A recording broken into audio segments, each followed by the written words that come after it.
नमस्कार, आप देख रहे हैं मतंग न्यूज। तो आइए इस खास प्रोग्राम में आपकी खास मुलाकात के साथ आपको गांव शहर से लेकर हर क्षेत्र की समस्याओं, वहां के विकास कार्यों को लेकर रखते हैं अपडेट। तो चलिए आज हम आपको रूबरू कराएंगे एक खास खबर से।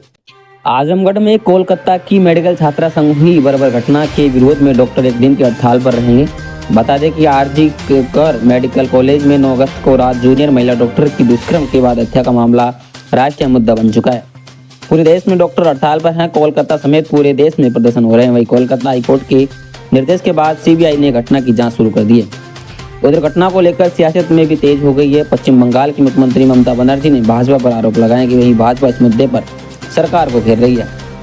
इस घटना के विरोध में भारतीय चिकित्सा संघ यानी IMA, हमाई, नीमा, आजमगढ़ और मेडिकल रिप्रेजेंटेटिव एसोसिएशन से जुड़े doctor, paramedical staff, medical representative आदि ने शनिवार 17 अगस्त 2024 प्रातः 6 बजे से रविवार 18 अगस्त 2024 प्रातः 6 बजे तक 24 घंटे के लिए आपातकालीन सेवाओं को छोड़कर बाकी हर तरीके की चिकित्सा सेवाओं को बंद करने का आह्वान किया है। शुक्रवार को आजमगढ़ के कार्यालय में प्रेस वार्ता का आयोजन किया गया, जिसमें IMA, हमाई, नीम और मेडिकल रिप्रेजेंटेटिव एसोसिएशन के पदाधिकारियों ने यह जानकारी दी।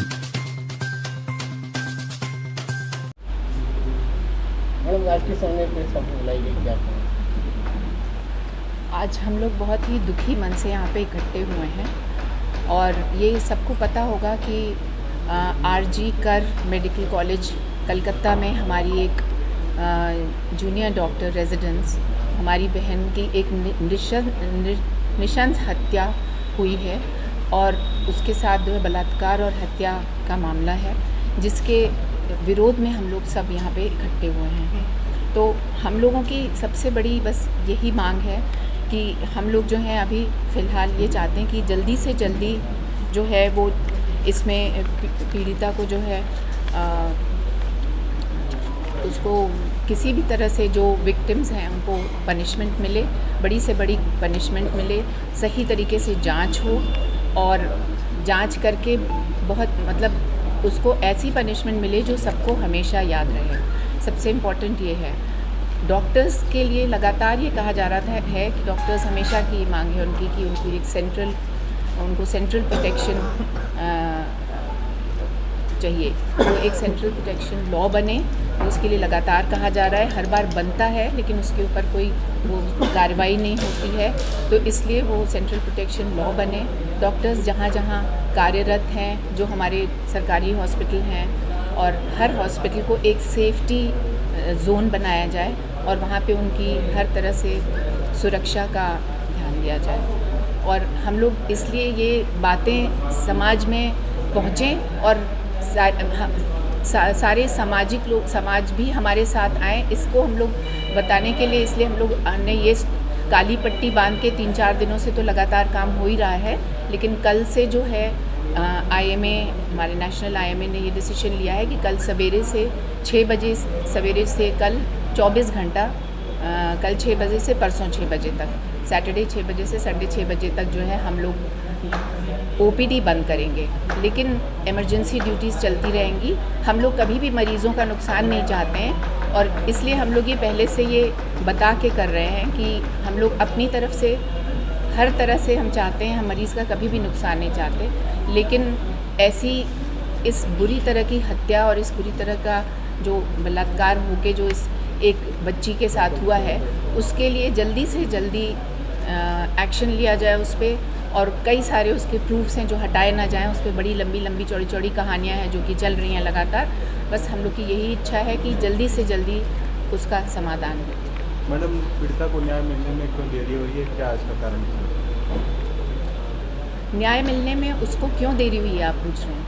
ये तो आपको जो है वो सिस्टम से पूछना चाहिए, क्योंकि जब वो बच्ची जो है वो 11 बजे जाती है तो अपने माँ बाप से बात करके जाती कि हम ठीक हैं, वो 36 घंटा लगातार काम कर रही होती है और 36 घंटे बाद वो थोड़ा सा सुस्ताने के लिए वो एक कमरे में जाती है, और जाने के बाद उसके बाद सुबह वहाँ से जो अथॉरिटीज़ हैं हॉस्पिटल की, वो टेलीफोन करके पेरेंट्स को बताते हैं कि आपकी बेटी की हालत सीरियस है। पहले वो ये बताते हैं, उसके बाद नहीं, उसके पहले बोला हालत सीरियस है, फिर थोड़ी देर बाद फ़ोन करके कहते हैं कि आपकी बेटी ने सुसाइड कर लिया, ये कहते हैं। तो और उसके बाद वो सब दौड़ के जब माँ बाप पहुँचते हैं तो उसके बाद उनको वहाँ पे 3 घंटा, पूरे 3 घंटा बाहर खड़ा रहना पड़ा।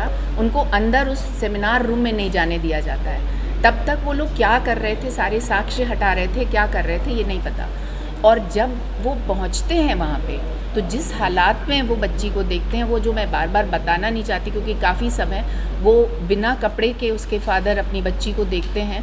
उसकी जो हड्डियाँ थी टूटी हुई थी, पेल्विक बोन जो है वो टूटी हुई थी। पाँव उसके राइट एंगल में थे। राइट एंगल में पाँव तभी हो सकते हैं जब पेल्विक बोन टूट जाती है, हड्डी टूट जाती है। तो जब हड्डी टूट जाती है प्लस उसकी नाक की हड्डी, उसके गले की हड्डी, उसके चश्मे जो हैं, उस चश्मे के ग्लासेस उसकी आँखों में थे और आँखों से खून आ रहा था। उसकी क्लेविकल्स टूटी हुई थी।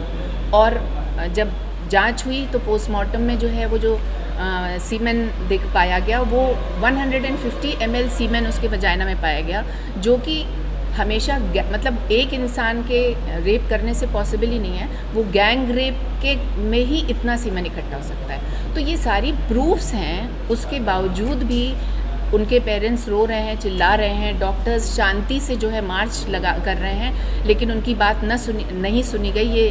ये घटना जो है वो 4-5 दिन पहले की थी और अभी 15 अगस्त की रात में जो है एक साथ 3000 लोगों ने उस आरजी कर हॉस्पिटल पे जो है हमला किया और हर जगह तोड़फोड़ किया। यहाँ तक कि वो जो सेमिनार रूम था वो उस पर भी तोड़फोड़ कर दिया।